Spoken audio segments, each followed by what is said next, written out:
the Muslim as Catholic, they both use rosaries. Yes. You see, there is a rosary. You find a Muslim carrying the same as one. Only that for the Mohammedan, the people in the Muslim, they don't put Jesus. But for the Catholic, there is an image of Jesus. And the teachings, the faith is closely the same.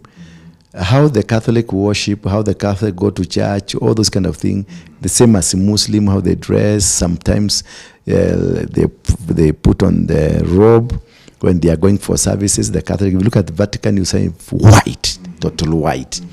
They have the robes just like the Muslims.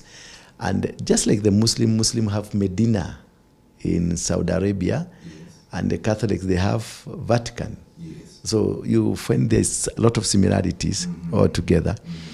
And when it becomes to